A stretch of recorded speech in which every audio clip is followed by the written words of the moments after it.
Hello, welcome to Niyasara's cookbook. ഇന്ന് ഞാൻ നിങ്ങളുമായിട്ട് ഷെയർ ചെയ്യാൻ പോകുന്നത് കേക്കിൻ്റെ റെസിപ്പിയാണ്. നമുക്ക് ചായയുടെ ഒക്കെ കൂടെ കഴിക്കാൻ പറ്റിയ നല്ല അടിപൊളിയായിട്ട് വീട്ടിൽ എളുപ്പത്തിൽ ഉണ്ടാക്കിയെടുക്കാവുന്ന ഒരു കേക്ക്. ഇതിന് ഓവൻ്റെയോ ബീറ്ററുടെയോ ഒന്നും ആവശ്യമില്ല.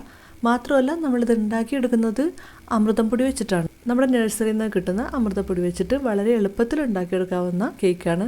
അതും രണ്ട് രീതിയിൽ കാണിക്കുന്നുണ്ട്. ഒരു വാനില ഫ്ലേവറിലുള്ള കേക്കും ഒരു ചോക്ലേറ്റ് ഫ്ലേവറിലുള്ള കേക്കും. ആദ്യം നമുക്ക് വാനില ഫ്ലേവറിലുള്ള കേക്ക് തന്നെ ഉണ്ടാക്കിയെടുക്കാം.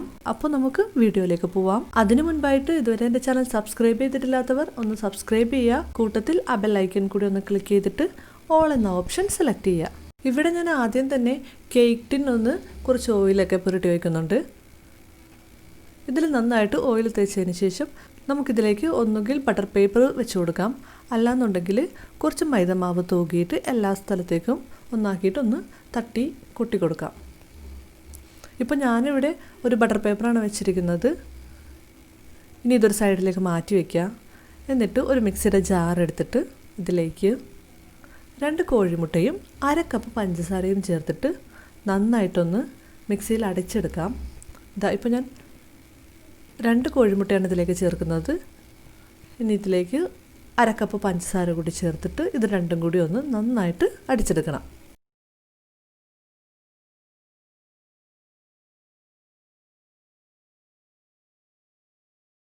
ഇപ്പോൾ ഞാനിത് നന്നായിട്ട് അടിച്ചെടുത്തിട്ടുണ്ട്. മുട്ടയും പഞ്ചസാരയും നന്നായിട്ട് അടിച്ച് പതപ്പിച്ചെടുത്തിട്ടുണ്ട്. ഇനി ഇതിലേക്ക് 1/4 കപ്പ് ഓയിലും ഒപ്പം തന്നെ 1/4 കപ്പ് പാലും ചേർത്ത് കൊടുക്കാം. ഇനി ഞാനിതിലേക്ക് ചേർത്ത് കൊടുക്കുന്നത് 1 കപ്പ് അമൃതം പൊടിയാണ്. 1 കപ്പ് അളവ് മുഴുവനായിട്ടും ചേർത്ത് കൊടുക്കുന്നുണ്ട്. ഇനി ഇതിലേക്ക് 1/2 ടീസ്പൂൺ ബേക്കിംഗ് പൗഡറും ഒപ്പം തന്നെ 1/4 ടീസ്പൂൺ ബേക്കിംഗ് സോഡ, പിന്നെ 1/4 ടീസ്പൂൺ ഉപ്പ്. പിന്നെ നമുക്ക് വേണമെങ്കിൽ ഏലക്കാപ്പൊടി ചേർക്കാം. ഞാനിപ്പോൾ ഇവിടെ ഏലക്കാപ്പൊടിയല്ല വാനില എസൻസ് ചേർത്ത് കൊടുക്കുന്നുണ്ട്. 1/2 ടീസ്പൂൺ വാനില എസൻസാണ് ഞാൻ ചേർത്തത്. ഇനി ഇവയെല്ലാം കൂടെ നന്നായിട്ടൊന്ന് മിക്സിയിൽ അടിച്ചെടുക്കാം. ഇത് ഒരുപാട് നേരം മിക്സിയിലിട്ട് അടിച്ചെടുക്കുകയൊന്നും വേണ്ട. എല്ലാം കൂടി ഒന്ന് മിക്സായി കിട്ടുന്നതിന് വേണ്ടി മാത്രമാണ് നമ്മൾ അടിച്ചെടുക്കുന്നത്. ഇപ്പോൾ ഇതെല്ലാം നന്നായി മിക്സാക്കി എടുത്തിട്ടുണ്ട്. ഇനി നമുക്കിത് നേരത്തെ തന്നെ റെഡിയാക്കി വെച്ചിരിക്കുന്ന കേക്ക് ടിന്നിലേക്ക് മാറ്റാം. ഇത് കേക്ക് ടിന്നിലേക്ക് പതുക്കി ഒഴിച്ചു കൊടുക്കാം. ഈ ഒരു കേക്ക് ബാറ്ററിൻ്റെ കൺസിസ്റ്റൻസി എന്ന് പറയുന്നത് ഒരു റിബൺ കൺസിസ്റ്റൻസിയാണ്. ഇങ്ങനെ നമ്മൾ ടിന്നിലേക്ക് ഒഴിക്കുമ്പോഴേക്കും ഇതുപോലെ റിബൺ പോലെ വരും.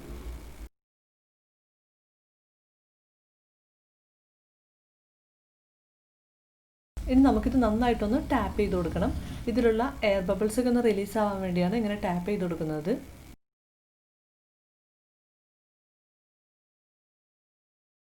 ഇനി ഞാനിതിലേക്ക് കുറച്ച് കാഷ്യൂനട്ട് ചേർത്ത് കൊടുക്കുന്നുണ്ട്. ഒപ്പം തന്നെ കുറച്ച് ചോക്കോ ചിപ്സും വൈറ്റ് ചോക്കോ ചിപ്സും അതുപോലെ തന്നെ ബ്ലാക്ക് ചോക്കോ ചിപ്സും ചേർത്ത് കൊടുക്കുന്നുണ്ട്. അതൊക്കെ നമ്മുടെ ഇഷ്ടമാണ് കേട്ടോ. നമുക്ക് വേണമെങ്കിൽ ചേർത്ത് കൊടുക്കാം, ഇല്ലെങ്കിലും കുഴപ്പമൊന്നുമില്ല. ഇവിടെ ഞാനിപ്പോൾ കേക്ക് ഉണ്ടാക്കിയെടുക്കുന്നത് ഒരു കടായിലാണ്. ഇത് ഞാൻ നേരത്തെ തന്നെ ചൂടാകാനായിട്ട് വെച്ചിരിക്കുകയാണ്. ഒരു 10 മിനിറ്റെങ്കിലും പ്രീ ഹീറ്റ് ചെയ്ത് വയ്ക്കണം. അപ്പോൾ കടായി നന്നായി ചൂടായിട്ടുണ്ട്. ഇനി ഇതിലേക്ക് ഒരു സ്റ്റാൻഡ് ഇറക്കി വെച്ചിട്ട് അതിന് മുകളിലായിട്ട് നമ്മുടെ കേക്ക് ടിൻ വയ്ക്കണം. ഇത് ഞാനൊരു 45 മുതൽ 50 മിനിറ്റ് വരെയാണ് ബേക്ക് ചെയ്തെടുക്കുന്നത്. അതും ലോ ഫ്ലെയിമിലിട്ടിട്ട് വേണം ബേക്ക് ചെയ്യാനായിട്ട്, ഹൈ ഫ്ലെയിമിലൊന്നും ഇടരുത്. അപ്പോൾ ഈ ഒരു സ്റ്റാൻഡിന് മുകളിലേക്ക് കേക്ക് ടിൻ ഇറക്കി വയ്ക്കാം. ഇനി ഇത് അടച്ച് വെച്ചിട്ട് നമുക്ക് 45 മിനിറ്റൊക്കെ ആകുമ്പോൾ നമുക്കൊന്ന് തുറന്ന് നോക്കിയിട്ട് ഒരു ടൂത്ത് പിക്ക് വെച്ചിട്ടോ അല്ലെങ്കിൽ ഒരു വുഡൻ സ്ക്രൂവർ വെച്ചിട്ടോ ഒന്ന് കുത്തി നോക്കാം. അപ്പോൾ വെന്തിട്ടില്ല എന്നുണ്ടെങ്കിൽ ഒരു 5 മിനിറ്റോ 10 മിനിറ്റോ നമുക്ക് കൂടുതൽ നേരം വയ്ക്കാവുന്നതാണ്. ഇത് ലോ ഫ്ലെയിമിലിട്ടിട്ട് അപ്പോൾ 45 മിനിറ്റ് നമുക്ക് ബേക്ക് ചെയ്തെടുക്കാം. അപ്പോൾ ഞാൻ ആദ്യമേ പറഞ്ഞിരുന്നു നമ്മൾ 2 തരത്തിലുള്ള കേക്ക് ഉണ്ടാക്കിയെടുക്കുന്നു. ഒരു വാനില ഫ്ലേവറിലുള്ള കേക്കും പിന്നെ ഒരു ചോക്ലേറ്റ് ഫ്ലേവറിലുള്ള കേക്കും. ഇപ്പോൾ നമ്മുടെ വാനില ഫ്ലേവറിലുള്ള കേക്ക് റെഡി ആയിക്കൊണ്ടിരിക്കുകയാണ്. അപ്പോൾ നമുക്ക് ചോക്ലേറ്റ് ഫ്ലേവറിലുള്ള കേക്കിനുള്ള ബാറ്റർ റെഡിയാക്കി എടുക്കാം. ഇതിനായിട്ട് നേരത്തെ എടുത്ത ആ സെയിം മിക്സിയുടെ ജാർ തന്നെയാണ് എടുക്കുന്നത്. അത് ഞാൻ കഴുകിയിട്ടൊന്നുമില്ല. ആ സെയിം ജാറിലേക്ക് നമുക്ക് 2 മുട്ട പൊട്ടിച്ചൊഴിക്കാം. ഈ മുട്ടയൊക്കെ എപ്പോഴും റൂം ടെമ്പറേച്ചറിലായിരിക്കും കേട്ടോ. നമ്മൾ കേക്ക് ഉണ്ടാക്കുമ്പോഴേക്കും അതിലെടുക്കുന്ന എല്ലാ ഇൻഗ്രീഡിയൻസും റൂം ടെമ്പറേച്ചറിലായിരിക്കാൻ പ്രത്യേകം ശ്രദ്ധിക്കണം. അപ്പോൾ ഞാനിവിടെ മിക്സിയുടെ ജാറിലേക്ക് 2 കോഴിമുട്ട പൊട്ടിച്ചൊഴിച്ചിട്ടുണ്ട്. ഇനി ഇതിലേക്ക് നേരത്തെ പോലെ തന്നെ 1/2 കപ്പ് പഞ്ചസാര ചേർക്കുന്നുണ്ട്. ഇനി ഞാനിതിലേക്ക് ചേർക്കുന്നത് 1/4 കപ്പ് ഓയിലും അതുപോലെ തന്നെ 1/4 കപ്പ് പാലുമാണ് ചേർക്കുന്നത്. ഈ ഓയിലിന് പകരം നമുക്ക് വേണമെങ്കിൽ ബട്ടർ ചേർക്കാവുന്നതാണ് കേട്ടോ. ബട്ടർ ചേർത്ത് കഴിഞ്ഞാൽ ഒന്നും കൂടി ടേസ്റ്റി ആയിരിക്കും. ഇനി ഇവ എല്ലാം കൂടെ നന്നായിട്ടൊന്ന് ബ്ലെൻഡ് ചെയ്തെടുക്കാം. അപ്പോൾ ഞാനിവയെല്ലാം നന്നായി ബ്ലെൻഡ് ചെയ്തെടുത്തിട്ടുണ്ട്. ഇനി ഇതിലേക്ക് നമുക്ക് 1 കപ്പ് അമൃതം പൊടി ചേർത്ത് കൊടുക്കാം. ഇനി ഞാനിതിലേക്ക് ചേർക്കുന്നത് കൊക്കോ പൗഡറാണ്. 2 ടേബിൾ സ്പൂൺ കൊക്കോ പൗഡർ ചേർത്ത് കൊടുക്കുന്നുണ്ട്. പിന്നീട് 1/2 teaspoon baking powder, 1/4 teaspoon baking soda, 1/4 teaspoon ഉപ്പ്, ഇത്രയും ചേർത്ത് കൊടുക്കാം. പിന്നെ ഞാനിവിടെ 1/2 ടീസ്പൂൺ വാനില എസൻസ് കൂടി ചേർത്ത് കൊടുക്കുന്നുണ്ട്. അത് കംപ്ലീറ്റ്ലി ഓപ്ഷണലാണ്. ഇനി നമുക്കിത് ഒന്നുകൂടി ഒന്ന് ബ്ലെൻഡ് ചെയ്തെടുക്കാം. ഇപ്പോൾ ഞാനിത് നന്നായി ബ്ലെൻഡ് ചെയ്തെടുത്തിട്ടുണ്ട്. അങ്ങനെ നമ്മുടെ കേക്ക് ബാറ്റർ റെഡി ആയിട്ടുണ്ട്. ഇനി നമുക്കിത് നേരത്തെ തയ്യാറാക്കി വെച്ചിരിക്കുന്ന കേക്ക് ടിന്നിലേക്ക് ഒഴിച്ചു കൊടുക്കാം. ഇപ്പോൾ ഞാനിവിടെ കേക്ക് ബാറ്റർ കേക്ക് ടിന്നിലേക്ക് ഒഴിച്ചു കൊടുത്തിട്ടുണ്ട്. ഇനി നമുക്കിതൊന്ന് നന്നായിട്ട് ടാപ്പ് ചെയ്ത് കൊടുക്കാം. ടാപ്പ് ചെയ്ത് ഇതിലെ എയർ ബബിൾസൊക്കെ ഒന്ന് റിലീസ് ചെയ്യാം. ഇനി ഞാനിതിലേക്ക് നേരത്തെ പോലെ തന്നെ കുറച്ച് ചോക്ലേറ്റ് ചിപ്സും അതുപോലെ തന്നെ കുറച്ച് നട്ട്സും വെച്ച് ഒന്ന് ഡെക്കറേറ്റ് ചെയ്യുന്നുണ്ട്.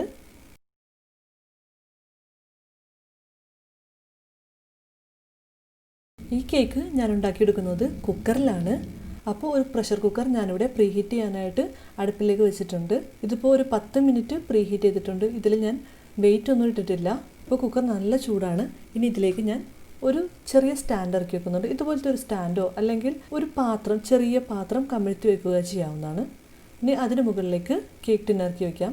ഇത് നല്ല ചൂടാണ്, സൂക്ഷിച്ച് വെക്കണം. കൈ പൊള്ളാനുള്ള ചാൻസ് കൂടുതലാണ്. ഇനി ഇത് നേരത്തെ പോലെ തന്നെ, നേരത്തെ കടായിലുണ്ടാക്കിയ പോലെ തന്നെ നമുക്കൊരു 45 മുതൽ 50 മിനിറ്റ് വരെ വെച്ചിട്ട് ബേക്ക് ചെയ്തെടുക്കാം. ലോ ഫ്ലെയിമിലിട്ട് വേണം കേട്ടോ ബേക്ക് ചെയ്തെടുക്കാനായിട്ട്. ഇപ്പോൾ നമ്മുടെ കേക്കെല്ലാം ഇവിടെ റെഡി ആയിട്ടുണ്ട്. ഇത് നന്നായി തണുത്തും കിട്ടിയിട്ടുണ്ട്. അപ്പോൾ നമുക്കിനി ഇത് മറ്റൊരു പാത്രത്തിലേക്ക് മാറ്റാം.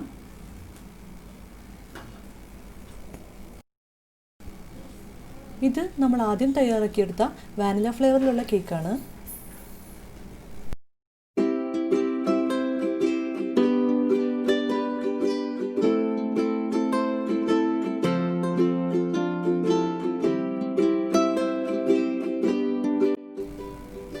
ഇനി നമുക്ക് കേക്ക് ഒന്ന് കട്ട് ചെയ്ത് നോക്കാം.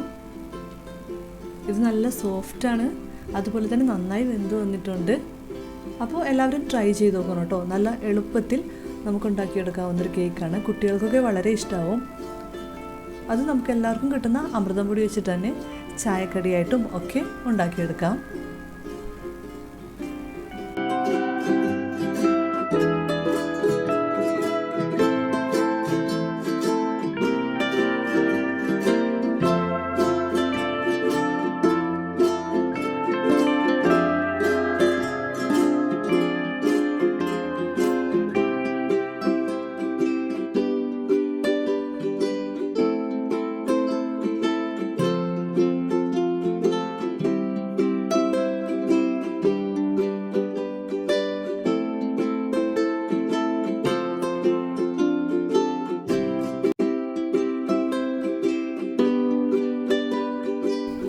ഇനി ചോക്ലേറ്റ് ഫ്ലേവറിലുണ്ടാക്കിയ കേക്ക് നോക്കാം.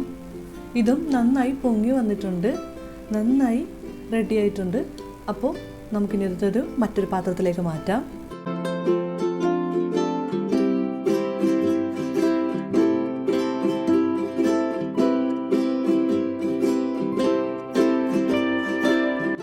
ഈ കേക്കും നല്ല സോഫ്റ്റായി വന്നിട്ടുണ്ട്. അപ്പോൾ എല്ലാവരും ട്രൈ ചെയ്ത് നോക്കണം. നല്ല ടേസ്റ്റി ആയിട്ടുള്ള കേക്കാണ്. നമുക്കിഷ്ടമുള്ള ഫ്ലേവറിലുണ്ടാക്കാം. ഇതിപ്പോൾ വാനില ഫ്ലേവറോ അല്ലെങ്കിൽ ചോക്ലേറ്റ് ഫ്ലേവറോ അല്ലാതെ തന്നെ നമുക്കിഷ്ടമുള്ള വേറെ ഏത് ഫ്ലേവറിലും ഉണ്ടാക്കിയെടുക്കാം. അപ്പോൾ എല്ലാവരും ട്രൈ ചെയ്ത് നോക്കണം. ഈ വീഡിയോ നിങ്ങൾക്ക് ഇഷ്ടമായാൽ ലൈക്ക് ചെയ്യുക, ഷെയർ ചെയ്യുക. ഇതുവരെ എൻ്റെ ചാനൽ സബ്സ്ക്രൈബ് ചെയ്തിട്ടില്ലാത്തവരുണ്ടെങ്കിൽ ഒന്ന് സബ്സ്ക്രൈബ് ചെയ്യുക. കൂട്ടത്തിൽ ആ ബെൽ ഐക്കൺ കൂടി ഒന്ന് ക്ലിക്ക് ചെയ്യുക. Thank you for watching.